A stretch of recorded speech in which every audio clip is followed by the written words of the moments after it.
नमस्कार, आप देख रहे हैं बेबाक खबर और मैं हूं आपके साथ तनु बालियान। और आज एक बार फिर से चर्चा करेंगे हम टिकटॉक को लेकर। कांग्रेस में घमासान और हुड्डा पड़ रहे सब पर भारी। और आज इसी विषय पर हम चर्चा करेंगे। हमारे साथ राजनीतिक विश्लेषक भी है, राजेश जी हमारे साथ मौजूद है, जिन्होंने कल भी आपसे तमाम जो जानकारी है वो साझा की थी। राजेश जी ने कल भी हमारे दर्शकों को बहुत सी ऐसी जानकारी दी थी जो कि पूरा खेल हरियाणा का बदल सकती है। और आज एक बार फिर से राजेश जी हमारे साथ चर्चा में हैं। और जिस तरीके से आप हमारे चैनल पर देखते भी होंगे कि राजेश जी आपको अलग अलग विषय पर लगातार जानकारी देते रहते हैं, तो राजेश जी एक बार फिर से चर्चा जो है वो शुरू करते हैं।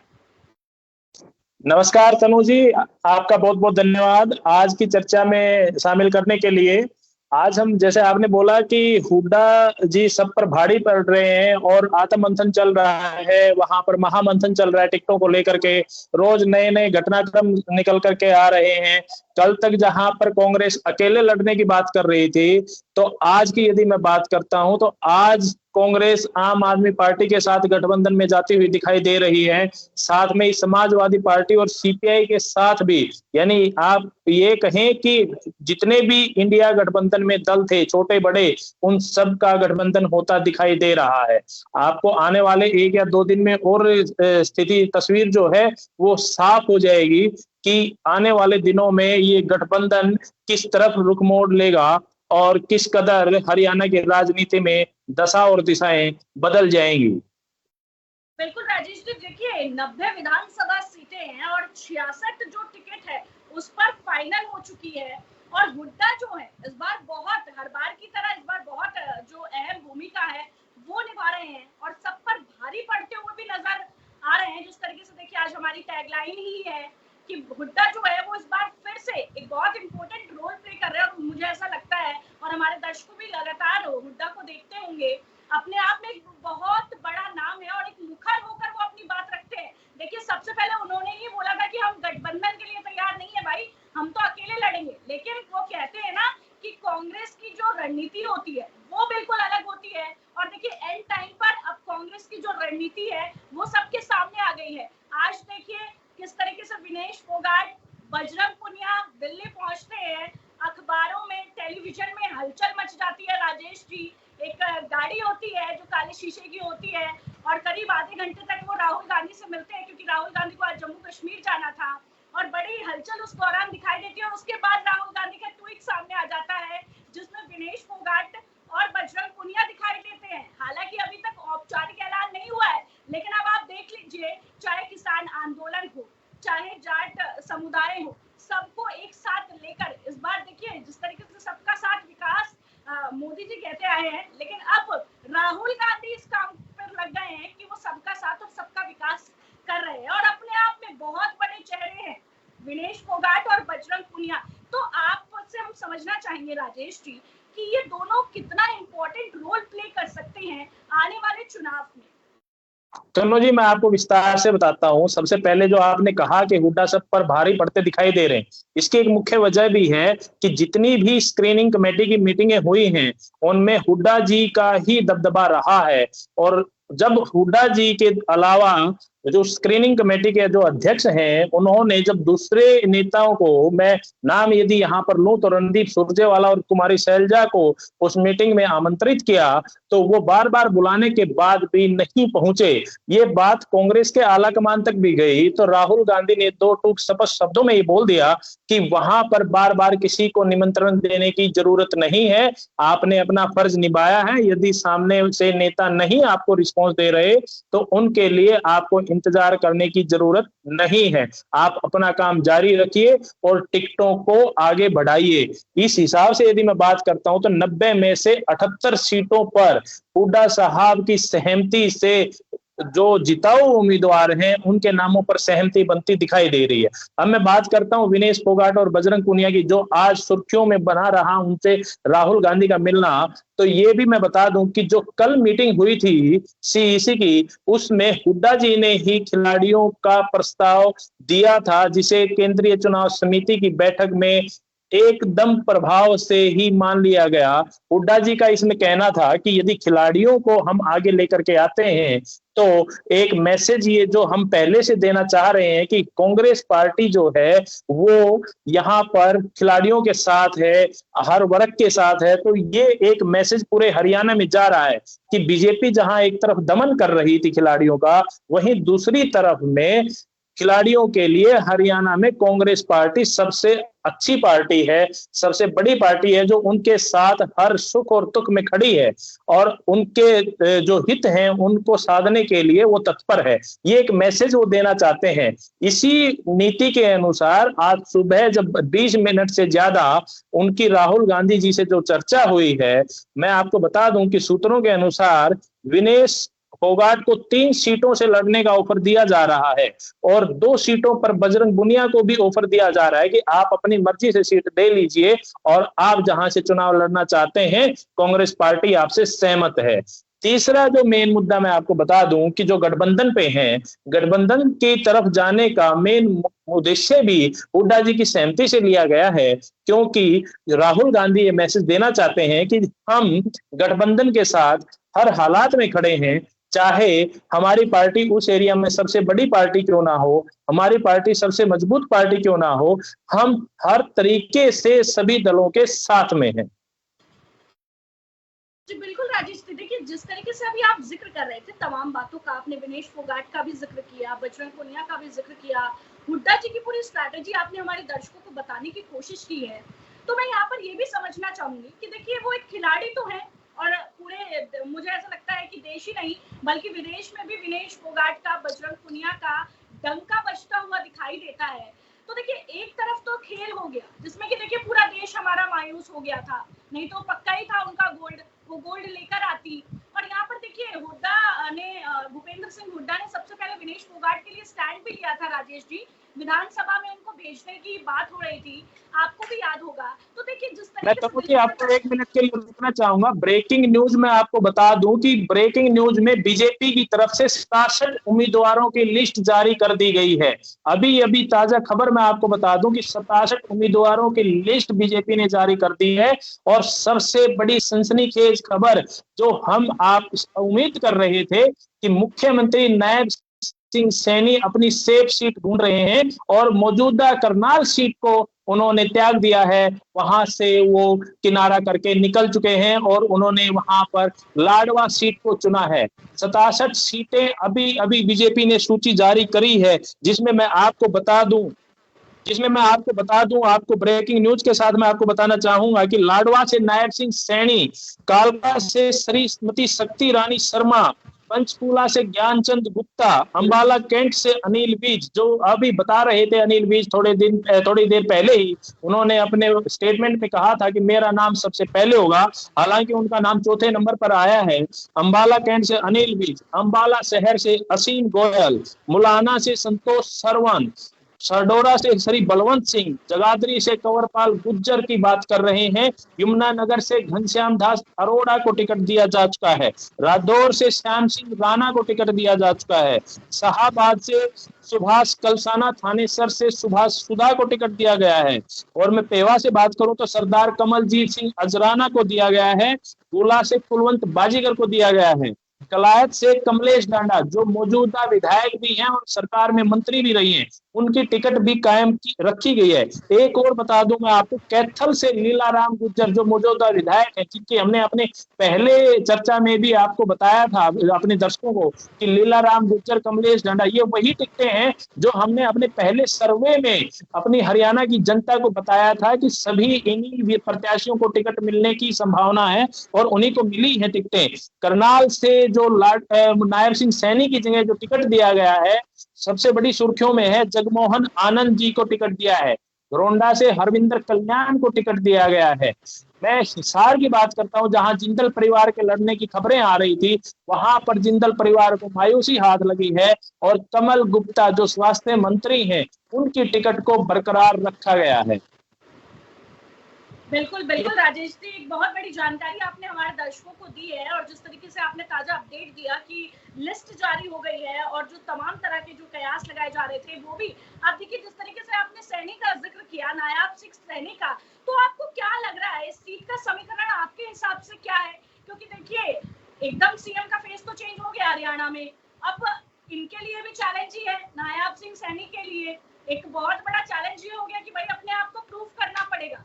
पार्टी ने भरोसा जताया, इतने दिनों से ऑफिशियल अनऑफिशियल मीटिंग्स जो है उनका दौर चल रहा था, तो ये जो नायाब सिंह सैनी वाली सीट है राजेश जी, हमारे दर्शक जो है वो जानना चाह रहे हैं, तो इस सीट का जो समीकरण है वो जरा हमारे दर्शकों को बताइए, क्योंकि बहुत महत्वपूर्ण हो जाती है ये सीट। मैं जरूर आपके साथ वो समीकरण शेयर करूंगा। आपको दो चौंकाने वाले नाम और बता रहा हूं। समालका से जहां शशिकांत कौशिक अपनी टिकट करने की जुगत में थे, अब की बार उनको मायूसी हाथ लगी है और डॉक्टर वहां से मनमोहन बडाना को टिकट मिल गई है। खरखोदा से हाल ही में जो जजपा पार्टी से शामिल हुए थे पवन खरखोदा, उनको टिकट मिली है। सोनीपत से जो हाल ही में कांग्रेस पार्टी से शामिल हुए थे बीजेपी के अंदर, उनको टिकट मिली है, यानी उनका दांव चल गया है। जिस वजह से वो सोनीपत में अपना बीजेपी में शामिल हुए थे सोनीपत सीट से, तो उनको सोनीपत सीट से टिकट दे दी गई है। यही मैं बात करता हूं तो गोहाना से भी एक चौंकाने वाला नाम है। योगेश्वर दत्त की नाराजगी झेलनी पड़ सकती है, बीजेपी को बहुत भारी पड़ सकती है। यहां से योगेश्वर दत्त ने अभी केंद्रीय आला कमान के पास भी जाकर के अपना दुखड़ा रोया था, हालांकि उस दुखड़े का कोई असर नहीं पड़ा, और वहां से रोहतक लोकसभा के जो पूर्व प्रत्याशी रहे हैं डॉक्टर अरविंद शर्मा, उनको ही टिकट दे दी गई है। पार्टी ने उन पर विश्वास जताया है। उचाना से देवेंद्र अत्री को दिया है। टोहाना से देवेंद्र सिंह बबली, जो 2 दिन पहले ही जजपा छोड़ करके बीजेपी पार्टी में गए, पहले कांग्रेस की टिकट चाह रहे थे, कांग्रेस ने मना कर दिया तो बीजेपी में शामिल हुए और उनको टिकट मिल गई। यानी आप देखिए, आप जो समीकरण की बात कर रहे थे, मैं अभी समीकरण पर बात करता हूं। बीजेपी के पास उम्मीदवारों का इतना टोटा है कि वहां से जो भी पार्टी उनकी ज्वाइन कर रहा है, एक दिन पहले जिसने ज्वाइन की उसको टिकट पकड़ा रहे हैं, 2 दिन पहले जिसने ज्वाइन की उसको टिकट पकड़ा रहे हैं, 1 महीने पहले जिसने ज्वाइन की उसको टिकट पकड़ा रहे हैं। यानी दूसरी पार्टियों से जितने भी उम्मीदवार आए हैं उन सबको टिकट बांटी जा रही है कि भैया हमारे नाम पे लड़ लो, हमारी कुछ इज्जत बचा सकते हो बचा लो, कोई टिकट आप ला सकते हैं, आप उसको जीत में तब्दील कर सकते हैं। तो ये आप बात कर रहे थे मुख्यमंत्री नायब सिंह सैनी की सीट बदलने को लेकर के, मैं आपको बता दूं कि लाडवा बदलने का मुख्य कारण ही ये है कि करनाल विधानसभा क्षेत्र में उनके नाम पर सहमति नहीं बन पा रही है। आंतरिक खबरों में भी, उनके आंतरिक सर्वे में भी ये चीज निकल करके आई है कि वहां पर उनको हार का सामना करना पड़ सकता है। जब ये आंतरिक सर्वे में उनके पास रिपोर्ट आई, तब से ही उन्होंने अपनी सीट बदलने की चर्चाएं। राजेश जी तो वही बात हो गई कि मुख्यमंत्री को अपनी सीट बचानी भारी हो गई है। तो आपसे आप अंदाजा लगा सकते हैं कि मुख्यमंत्री की जब सीट नहीं बच पा रही है, मुख्यमंत्री को भागदौड़ करनी पड़ रही है, तो बाकी उम्मीदवारों का क्या हसन हरियाणा की जनता करने वाली है।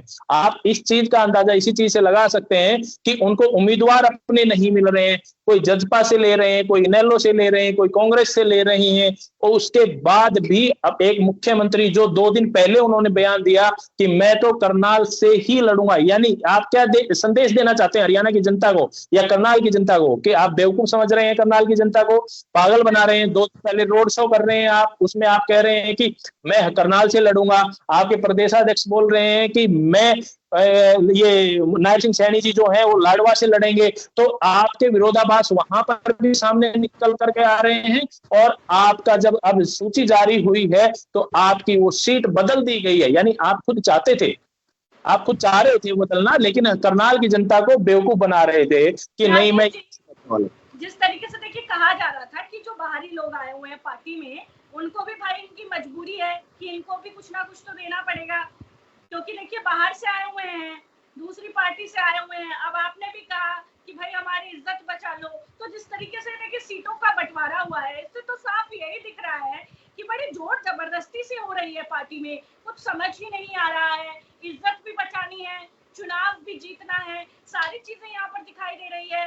और देखिए जिस तरीके से आपने भी कहा कि पार्टी के अंदर ही कुछ समझ नहीं आ रहा है, पार्टी को खुद ही नहीं समझ में आ रहा है, पार्टी ये भी सोच रही है। देखिए इतनी जल्दी जल्दी चेंजेस जो हुए हैं हरियाणा में, उससे जनता तो जागरूक है। आपने भी कहा करनाल की जनता के लिए आपने कहा, हरियाणा की जनता के लिए आपने कहा, तो देखिए जनता बेवकूफ नहीं है, जनता बहुत समझदार है। कितना भी कोई भी पार्टी भ्रम फैला ले, जनता जो है वो समाधान ढूंढ ही लेती है और समाधान करना भी जानती है।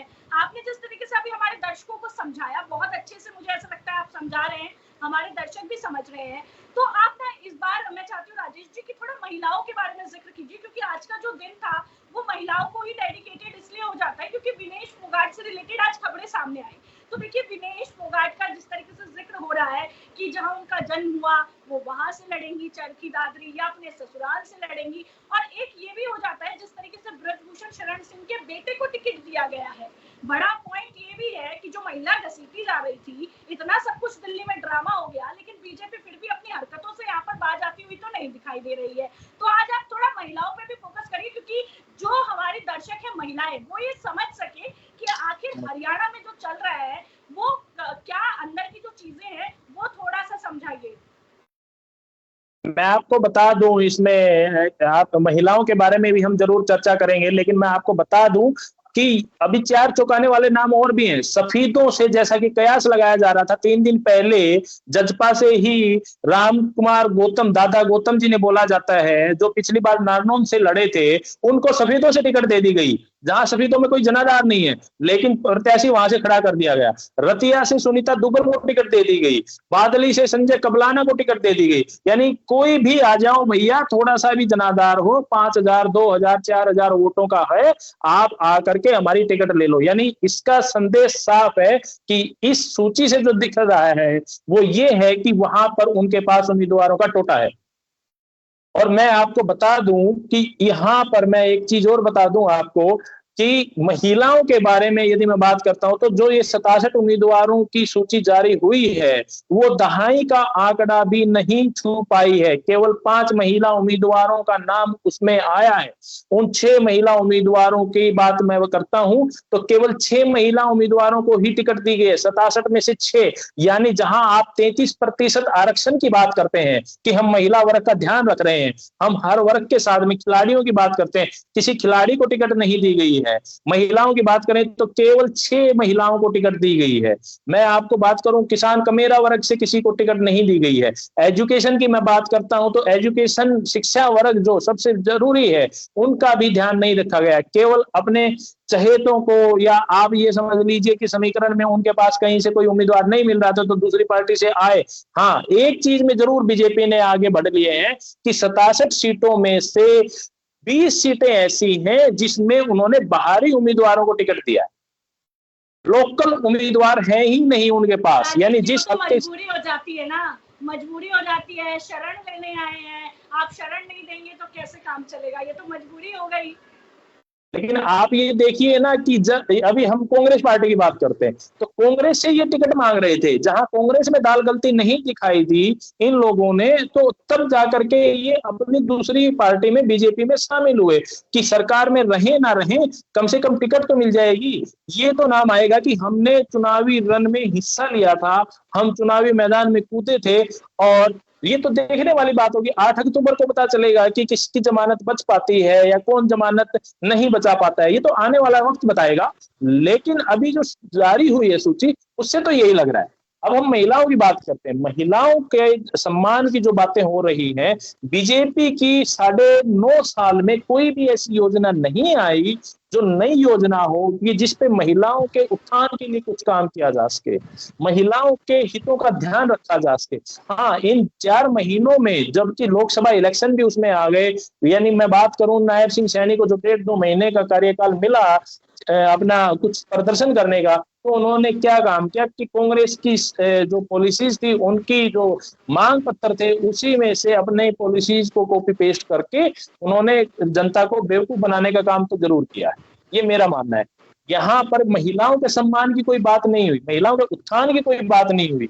खिलाड़ियों तक को, महिला खिलाड़ियों तक को जमीन पे रौंदा गया था, उनके उसमें बचाव में, उनके सम्मान के उसमें एक शब्द भी नहीं कहा गया। किसी भी बीजेपी नेता को इतनी फुर्सत नहीं थी कि आप उनके हितों की रक्षा कर सकें, उनके सम्मान की, महिला के सम्मान की रक्षा कर सकें। राजेश जी, यहाँ पे कह सकते हैं कि बीजेपी ने खुद ही अपने पैर पर कुल्हाड़ी मारने का काम किया है। देखिए, कोई भी खिलाड़ी हो, चाहे विनेश फोगाट हो या बजरंग पुनिया हो, कोई भी खिलाड़ी क्यों ना हो, किसी को शौक नहीं है कि वो अपने आप को इस तरीके से घसीटवाए, सड़कों पे रुंधवाए। इतना लंबा हमने देखा प्रदर्शन चला है, उसके बावजूद भी हरियाणा में महिलाएं रोती ही रहती हैं। आप भी ग्राउंड पर लगातार मौजूद होते होंगे, मेरी भी मौजूदगी होती है, जो तमाम जो इतना डंका ढिंडोरा पीटा जाता है कि हमने महिलाओं के लिए कर दिया, वो कर दिया, हम तो फ्री राशन भी दे रहे हैं, और अब जिस तरीके से हम देखते हैं कि बहनों को फ्री बस सेवा भी दे देते हैं त्योहार पे, तो लेकिन कुछ ऐसा नहीं दिखता कि जिससे डायरेक्ट महिलाओं को जो है वो फायदा मिले। अब हम राजेश जी आ जाते हैं आपसे गठबंधन की बात पर। देखिए, आम आदमी पार्टी और कांग्रेस का जो गठबंधन हो रहा है उस पर औपचारिक ऐलान जो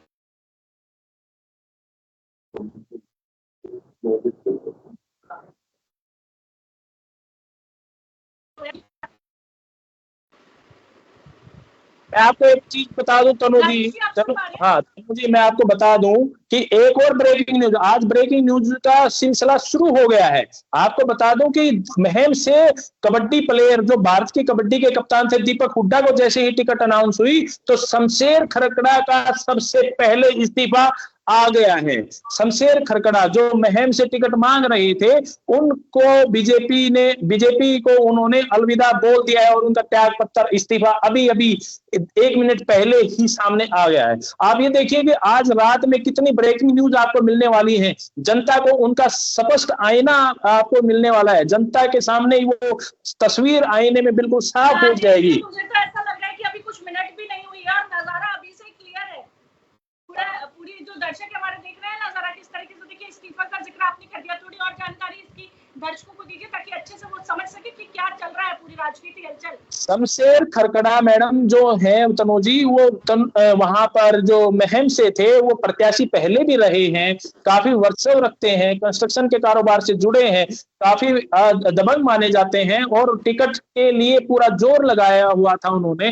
लेकिन ऐन मौके पर उनकी टिकट काटकर दीपक हुड्डा, जो भारतीय कबड्डी के प्लेयर रहे हैं, वो वहां से मांग रहे थे। हालांकि उनकी पत्नी भी बरवाला हल्के से टिकट की मांग कर रही थी, लेकिन पत्नी को छोड़ करके दीपक हुड्डा पर विश्वास जताया गया और उनको महम से टिकट दे दी। जैसे ही उनके टिकट की घोषणा हुई तो वहां से शमशेर खरकड़ा ने बीजेपी को अलविदा कह दिया है।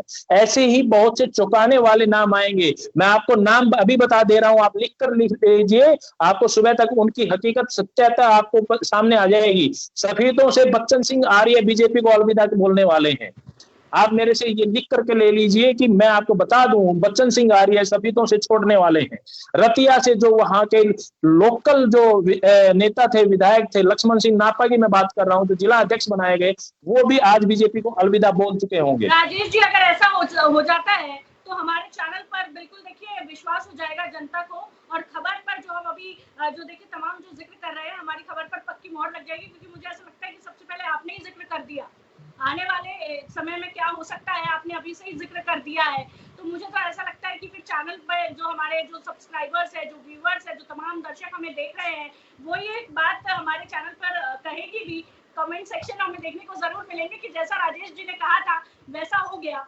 अब देखिए, हम जिस तरीके से जिक्र कर रहे थे आम आदमी पार्टी का, देखिए मुझे ऐसा लगता है कि इस बार जो हुड्डा जिस तरीके से पूरी स्ट्रैटेजी बना रहे हैं, राहुल गांधी जिस तरीके से पूरी स्ट्रैटेजी बना रहे हैं, तो ये दोनों जो धुरंधर है, क्योंकि कांग्रेस के धुरंधर ही है ये, आज भी अगर देखा जाए तो भूपेंद्र सिंह हुड्डा का डंका बजता है, देश ही नहीं बल्कि दुनिया में बजता है। हमने कई बार वो ट्वीट्स और वो वीडियोस भी देखे हैं जो हुड्डा के लिए वायरल होते हैं। राहुल गांधी तो अपने आप में जननायक है। तो अब आप देखिए, आम आदमी पार्टी का जिक्र कर दीजिए राजेश जी, क्योंकि देखिए लोकसभा इलेक्शन में और अब में बहुत अंतर होता है। हालांकि कांग्रेस आम आदमी पार्टी के लिए इसलिए जाना चाह रही है क्योंकि जो वोटिंग परसेंटेज था लास्ट टाइम के अकॉर्डिंग बहुत अच्छा था, और भगवंत मान जो है, कुछ ऐसे जिले हैं जहां पर उनका अच्छी जो है वो पैठ उन्होंने जमाई हुई है। और जिस तरीके से मनीष सिसोदिया भी वहां पर उतरे हैं, पद यात्रा जैसे दिल्ली में कर रहे थे, वैसे ही वहां वो जनसभा को संबोधित कर रहे हैं। आपके हिसाब से राजेश जी, अगर कोलैबोरेशन होता है, औपचारिक ऐलान बाकी है महज, लेकिन जब तक नहीं हो जाता हम पुष्टि नहीं कर सकते, अगर ये गठबंधन हो जाता है, जो कोलैबोरेशन है वो हो जाता है, तो आपको क्या समीकरण बदलते हुए दिखाई देंगे? और साथ ही उन सीटों का भी जिक्र कीजिएगा राजेश जी जहां पर आम आदमी पार्टी अच्छा परफॉर्मेंस कर सकती है कांग्रेस के साथ मिलकर, क्योंकि अभी मुझे लग रहा है सीटों पर कुछ हो रहा है, आम आदमी पार्टी 10 सीट मांग रही है और कांग्रेस 7 सीटें देना चाह रही है। नहीं तनु जी, मैं आपको बता दूं कि आज सुबह राघव चड्ढा जी दीपक बाबरिया के आवास पर बैठक करके आए हैं। लगभग सभी सीटों पर सहमति बन गई है, हाँ भर दी गई है। शुरू में आम आदमी पार्टी 10 सीटें की मांग कर रही थी, लेकिन उनको 5 सीटों पर सहमति बना ली गई है। और उन 5 सीटों में मैं आपको बता दूं कि मुख्य रूप से जींद, कलायत, आपका मैं बात करूं पानीपत ग्रामीण की बात करता हूं, जींद की बात करता हूं, कलायत की बात करता हूं, पुंडरी की बात करता हूं, ये सब सीटें वहां पर आम आदमी पार्टी को देने पर सहमति बन गई हैं। टोटल 5 सीटें उनको दी जा रही हैं और दोनों 5 की 5 सीटों की भी घोषणा कर दी गई है। केवल औपचारिक ऐलान होना बाकी है, वो कल सुबह तक आपको देखने को मिल जाएगा। ये सब आपसी सहमति से हो रहा है। अब मैं यहाँ पर बात करता हूं कि यदि जनता के बात करते हैं तो जनता को गठबंधन होने ना होने से कोई ज्यादा फर्क नहीं पड़ रहा था, लेकिन हुड्डा जी की मजबूत रणनीति के कारण ये सब एक उनकी ही रणनीति का हिस्सा, आपको बता दूं कि रणनीति का हिस्सा है कि वो किसी भी मौके पर किसी को भी मौका नहीं देना चाहते कि अपने से आगे निकल कर, ये क्या यदि कोई फेलियर हो जाता है, यदि कोई लैप्स रह जाता है, वो कोई भी संभावना छोड़ना ही नहीं चाहते विपक्षी पार्टी के लिए, बीजेपी के लिए, कि उनको कोई मौका लग जाए और वो बाजी मार ले जाए। मैं आपको बता दूं यहाँ पर कांग्रेस बड़े भाई की भूमिका में है। आम आदमी पार्टी का हालांकि इतना जनाधार नहीं है, लेकिन लोकसभा का जो इलेक्शन लड़ा था उसमें आम आदमी पार्टी को जो 1 सीट मिली थी, वो सीट मामूली अंतर से वो हार गई थी। और जबकि आम आदमी पार्टी के जितने भी स्टेट लेवल के नेता हैं या राष्ट्रीय स्तर के नेता हैं, उन सब ने ये माना था कि कांग्रेस ने निष्पक्ष होकर के अपने गठबंधन की जो भूमिका थी, गठबंधन का जो धर्म था, वो निभाया था और उन्होंने पूरी मदद करी थी। इसी फॉर्मूले के तहत अब फिर से वो दोबारा गठबंधन में जा रहे हैं।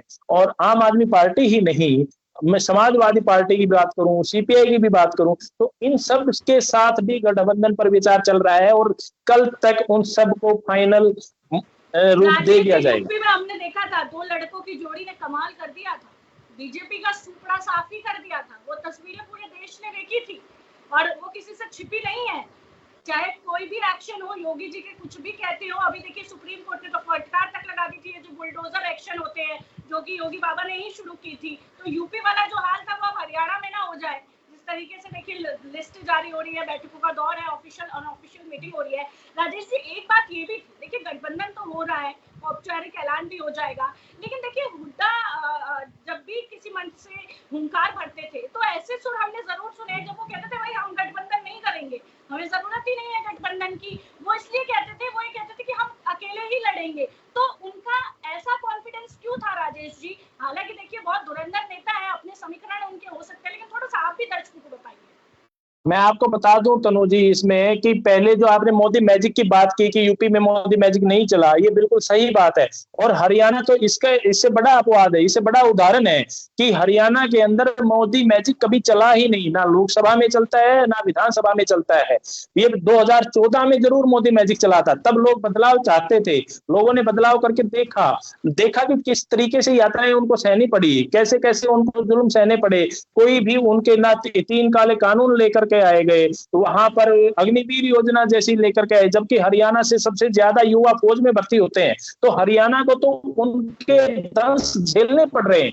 अब मैं बता दूं, मोदी मैजिक से हटकर आपने जो कहा कि हुड्डा जी पहले कह रहे थे कि हम अकेले लड़ने में सक्षम है, इसमें कोई भी अतिशयोक्ति नहीं है कि हुड्डा जी अकेले लड़ने में सक्षम है। आज हरियाणा की जनता मन बदलाव का बना चुकी है और वो कांग्रेस को कमान देना चाहती है, लेकिन एक सीनियर नेता होने के नाते, एक समझदार नेता होने के नाते वो अपने गठबंधन को भी साथ लेकर के चलना चाह रहे हैं, ताकि आने वाले अगले वर्ष में विधानसभा चुनाव जो दिल्ली में भी होने हैं, वहां पर भी वो गठबंधन को आगे लगातार किया जा सके, कंटिन्यू किया जा सके, ताकि उसका फायदा दिल्ली में भी मिले। वो बीजेपी को हराने की रणनीति का एक हिस्सा है, जिसमें हरियाणा में तो सरकार बन ही रही है, साथ में आम आदमी पार्टी के साथ, समाजवादी पार्टी के साथ गठबंधन करेंगे तो वोटों का जो बिखराव 1-2% हो सकता है, वो भी नहीं होगा। जो बीजेपी पार्टी अपनी रणनीति बना रही थी कि हम वोटों का बिखराव करेंगे आपस में, ये जैसे कहते हैं ना कि दो बिल्लियों की लड़ाई में बंदर ने पूरी रोटी खा ली, तो वो वाला काम बीजेपी करना चाह रही थी कि ये छोटे छोटे जो पार्टियां हैं, दूसरी पार्टियां, बड़ी पार्टियां हैं, ये आपस में लड़ेंगी और उनका फायदा बीजेपी के कैंडिडेट को होगा, बीजेपी को वोट प्रतिशत ज्यादा मिल जाएगा। अब उस उनकी उम्मीदों पर पूरा पानी फेर दिया गया है। तो ये चीजें हैं, इनको लेकर के ही हुड्डा जी ने बोला है कि हम गठबंधन के साथ जा रहे हैं। राजेश जी, एक बात और है, देखिए जिस तरीके से राहुल गांधी की इमेज में सुधार आया है, मुझे ऐसा लगता है कि युवाओं के लिए तो संजीवनी साबित हुआ है। अलग अलग वर्ग के लोगों से वो मिलते हैं, कभी हम देखते हैं कि रैंडमली मोची की दुकान पर पहुंच जाते हैं, कभी कुलियों के पास पहुंच जाते हैं। और अब देखिए जिस तरीके से गठबंधन की बातें होती है, तमाम बातें होती है, तो राहुल गांधी ये मैसेज देना चाहते हैं जनता के बीच में कि वो सबको साथ लेकर चलते हैं।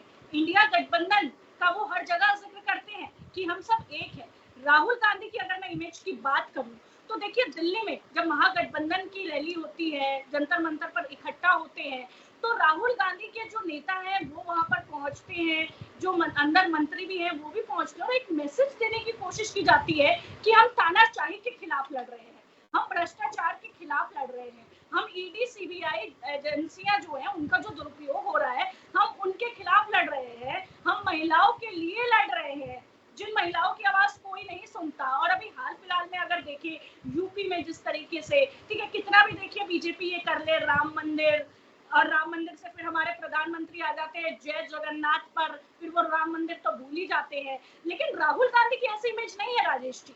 राहुल गांधी किसी भी भाषण में इस तरीके की देखिए वो बात नहीं करते हैं, वो धर्म की राजनीति नहीं करते हैं, वो मुद्दों पर बात करते हैं। इसलिए राहुल गांधी की जो छवि है वो बहुत ज्यादा इंप्रूव भी हुई है। तो आपको क्या लगता है राजेश जी कि अगर हम युवा वर्ग की बात करें, या फिर जो देखिए युवा नहीं है लेकिन एक लंबा अरसा हो गया है वो राजनीति को जो समझते हुए आ रहे हैं, तो राहुल गांधी की इमेज का कितना फायदा होगा? क्योंकि देखिए अग्निवीर के लिए उन्होंने स्टैंड लिया, महिलाओं के लिए उन्होंने स्टैंड लिया, खिलाड़ियों के लिए उन्होंने स्टैंड लिया, हर जगह वो खड़े थे, हर किसी की दुख दर्द और पीड़ा में राहुल गांधी खड़े थे। इस इमेज का भी बहुत फायदा मिलेगा हरियाणा में।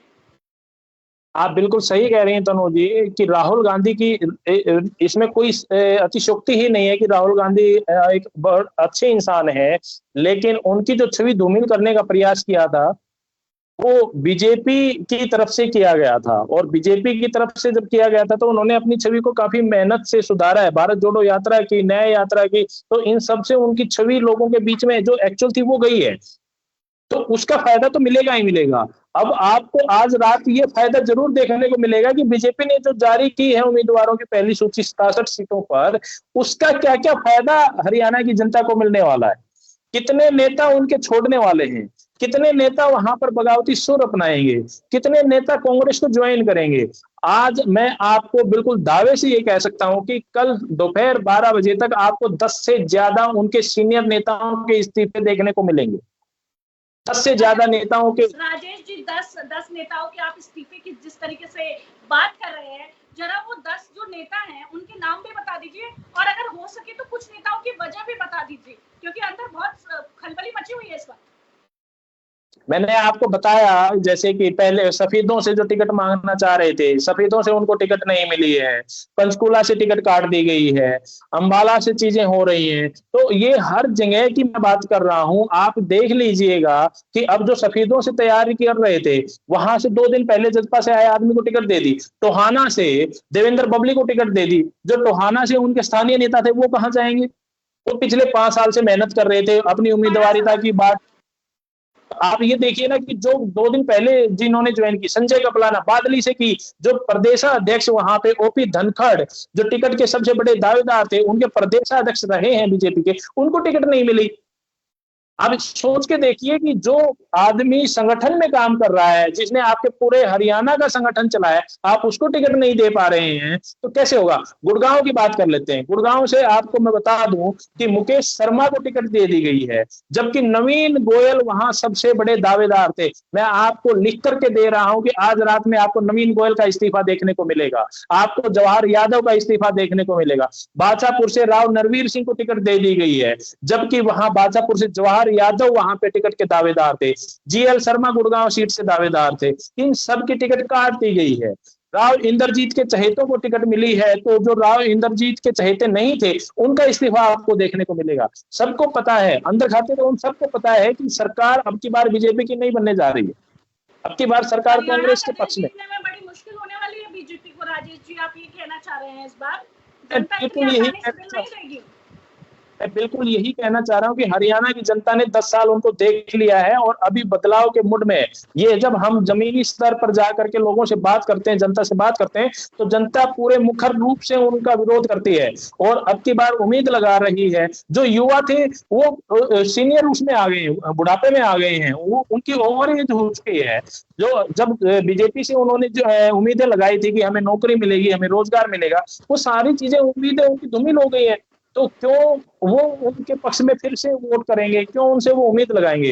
हर आदमी बदलाव चाह रहा है। कह रहे थे कि जब आप जमीन पर जाते हैं, लोगों से मुलाकात करते हैं, तो लोग क्या कहते हैं? सबसे बड़ा सवाल यही है, क्या क्या बदलाव जो लोग हैं वो चाह रहे हैं? क्योंकि लगातार आपका कनेक्शन रहता है, आप घर में भी जाते होंगे, जो चर्चाएं होती हैं उनमें भी शामिल होते होंगे, नुक्कड़ पर जो लोग बैठे होते हैं उनसे भी आप जानकारी लेना चाहते होंगे। तो जो हमारे दर्शक इस वक्त हमें देख रहे हैं उनके सामने आप ये बात जरूर रखिए कि कौन कौन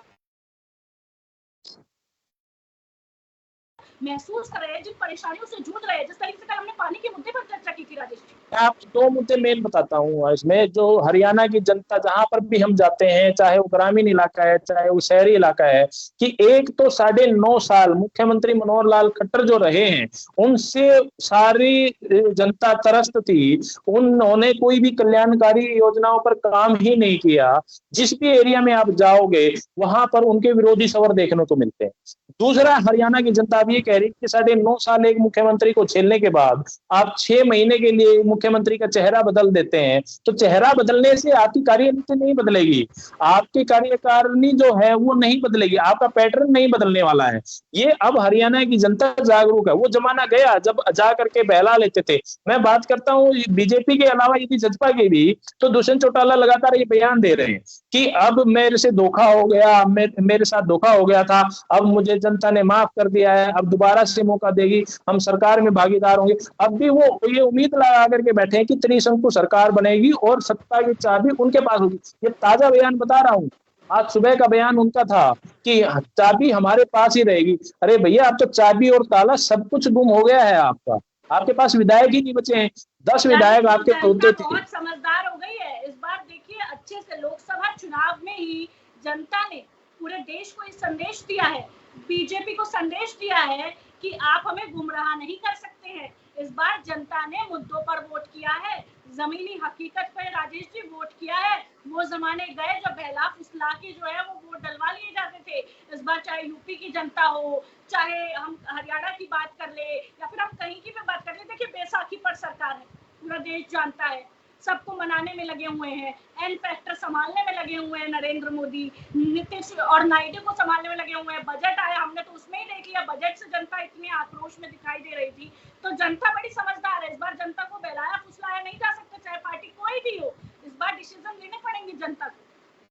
तनु जी, जनता को बता दें, जैसे आपने बताया कि जनता बड़ी समझदार है, तो जनता को ताजा अपडेट एक बार फिर से कर देते हैं कि जो हरियाणा के बीजेपी की सूची जारी हुई है उसमें 67 सीटों पर जो नाम दिए हैं, उन 67 सीटों पर क्या क्या नाम निकल करके आ रहे हैं ये मैं आपको बता दूं। लाडवा से जो पहला नाम है नायब सिंह सैनी का, जो सीट बदल दी गई है, मुख्यमंत्री हैं हरियाणा सरकार के मौजूदा, उनकी सीट बदल दी गई है। लाडवा से नायब सिंह सैनी, कालका से शक्ति रानी शर्मा, पंचकुला से ज्ञानचंद गुप्ता, अंबाला कैंट से अनिल बीज, अंबाला शहर से असीम गोयल को टिकट मिला है।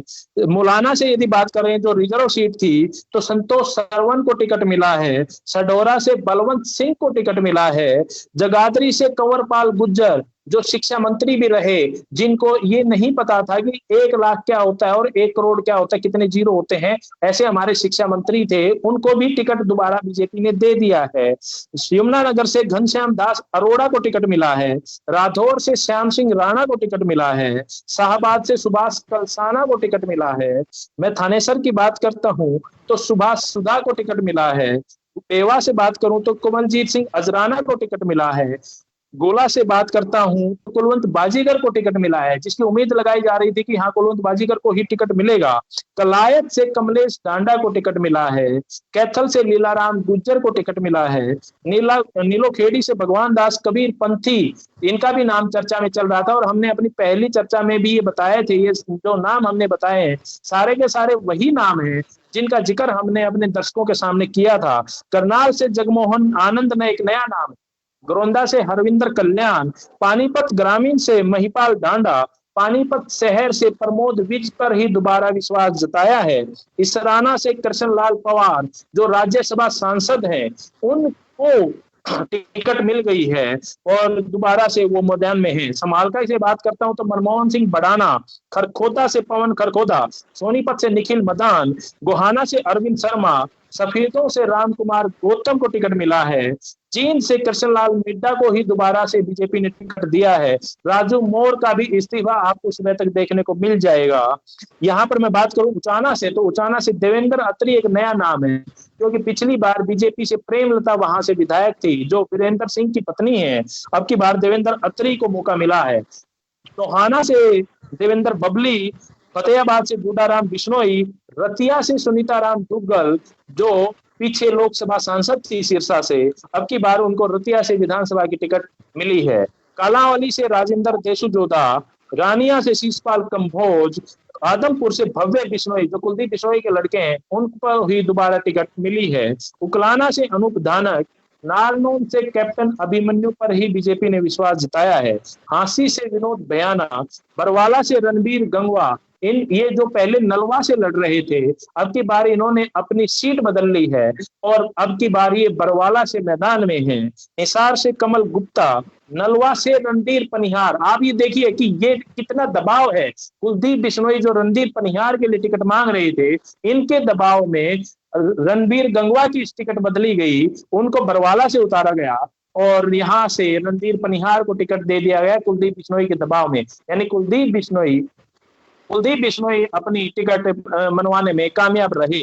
अब मैं बात करता हूँ लोहारू से जेपी दलाल, बाडरा से उमेद पातुआस, दादरी से सुनील सांगवान। ये भी एक दिन पहले ही अपनी वीआरएस लेकर के उप जेल अधीक्षक थे बोंडसी के अंदर, वहां से ये अपनी वीआरएस लेकर के शामिल हुए कल बीजेपी में और आज उनको टिकट मिल गया। ये दादरी से सतपाल सिंह सांगवान के सुपुत्र हैं। मैं बात करता हूँ भिवानी से घनश्याम सर्राफ, तोसाम से श्रुति चौधरी, भवानी खेड़ा से कपूर वाल्मीकि, महम से दीपक हुड्डा, गढ़ी सांपला किलोई से श्रीमती मंजू हुड्डा, ये एक नया नाम आया है। कलानौर से श्रीमती रेणु डावला, बहादुरगढ़ से दिनेश कौशिक, ये भी एक नया नाम आया। पहले नरेश कौशिक को टिकट मिलती रही है, अब दिनेश कौशिक को मिली है। बादली से ओम प्रकाश धनखड़, जज्जर से कप्तान बिरदाना, बेरी से संजय कबलाना, माफ कीजिए मैंने पहले बादली से बोला था, ये बेरी से संजय कबलाना को टिकट मिली है जो रघुबीर कादियान के मुकाबले लड़ेंगे। अटेली से कुमारी आरती राव, नांगल चौधरी से अभय सिंह यादव, कोसली से अनिल दहीना, रेवाड़ी से लक्ष्मण सिंह यादव, जहां से सत्य प्रकाश जरावता की टिकट काट दी गई है। बादशाहपुर से राव नरबीर सिंह, गुड़गांव से मुकेश शर्मा, सोना से तेजपाल तंवर, पलवल से गौरव गौतम। ये हमने सारे नाम आपको पहले बताए थे, अपनी सारी रुचि में हरियाणा की जनता के सामने रखे थे। पलवल से गौरव गौतम, पृथला से टेकचंद शर्मा, बल्लभगढ़ से मूलचंद शर्मा, फरीदाबाद से विपुल गोयल और तिगांव से ललित नागर को टिकट मिली है। 67 जो नाम है, इनमें से 60 नाम जो है, 60 नेम जो हैं, वो हमारी ही पहली जारी सूची जो हमने अपने सर्वे में बताई थी, वो सभी नामों पर मोहर लगी। जी बिल्कुल राजेश जी, बिल्कुल। देखिए तमाम बातों का आपने जिक्र करा और बहुत ही महत्वपूर्ण जानकारी आपने दर्शकों के साथ साझा करी। साथ ही ये भी आपने बताया कि किस तरीके से जो समीकरण है वो बदल जाएंगे, आपका फैक्टर आपने बताया। तो बहुत बहुत शुक्रिया आपका। अब हमारे दर्शकों को आगे, Rajesh ji over to you, आप आगे कंटिन्यू करिए और हमारे दर्शकों को जो भी लेटेस्ट अपडेट है उससे जरूर जो है वो अवगत कराइए, क्योंकि आपने जिस तरीके से अभी जिक्र भी किया कि जो आप कह रहे हैं उस पर मोहर लग जाएगी। तो ऐसी जानकारी हमारे दर्शकों को देते रहिए ताकि धन्यवाद तनुज जी आपका इस जानकारी के लिए। मैं आपको बता दूं कि यहाँ पर जो हमने जो सर्वे से निकाली थी सीटें, वो सर्वे पर ही आई थी, सर्वे के अनुसार आई थी। हमने यहाँ स्टूडियो में बैठे बैठे वो सीटें नहीं बनाई। यहाँ पर मैं आपको बता दूं कि सर्वे में जो जहाँ हरियाणा की जनता ने जो उम्मीदवारों के नाम बताए थे, वहां से ही वो सर्वे में निकल करके वो नाम सामने आए थे और उन्हीं नामों पर ये मोहर लगी है। तो ये बताता है कि बेबाक खबर कितनी बेबाकी से आप सबके सामने अपना जो विस्तार से रखता है अपने बातों को, तथ्यों को, वो कितने सटीक होते हैं। इस बात का अंदाजा आप इसी से लगा सकते हैं कि बीजेपी ने जो उम्मीदवारों की पहली सूची जारी करी है उसमें 90% से ज्यादा नाम हमारे बताए हुए ही हैं। इसी तरीके से हमने कांग्रेस के कुछ नाम बताए थे आपको, वो भी चीजें आएंगी निकल करके।